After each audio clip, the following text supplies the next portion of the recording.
So sometimes when people first see Buddhist nuns or monks, they're like, who are these strange alien creatures?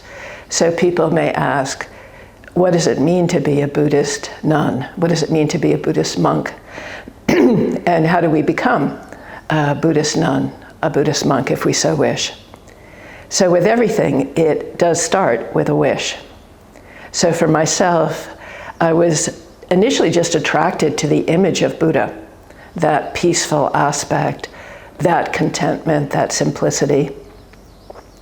And then I met a Buddhist teacher, and he seemed to exemplify that calm, that peace, that contentment, that love. So I started to develop a wish to become like that. And I thought about the whole thing for probably about 6 years before getting ordained. And circumstances changed with my work and with my family to make it possible to become a nun.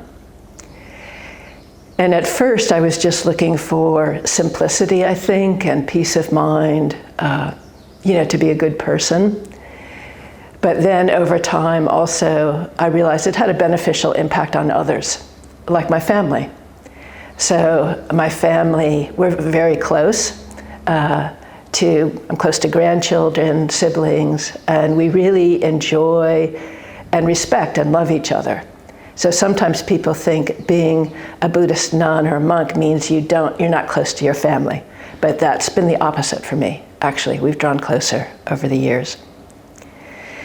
So when I requested ordination, I was very happy, but also scared, because it was a big lifestyle change for me. But it's been wonderful. And it is a lifestyle that I very much am suited towards, being a nun. So being a nun or a monk or a lay person, it doesn't matter with your spiritual path as long as you're comfortable with the kind of lifestyle that you've chosen. If we think about who is Buddha, it's so fascinating to read his life story.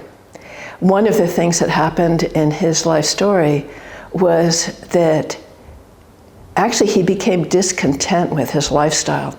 He was a prince, and then he really saw suffering. He went out into the marketplace, and we can think in our own towns and cities, our own places where you see suffering. And Buddha decided it's not good enough.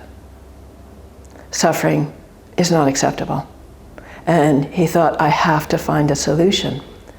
And part of that solution for him was becoming a monk. And he had very special ordination.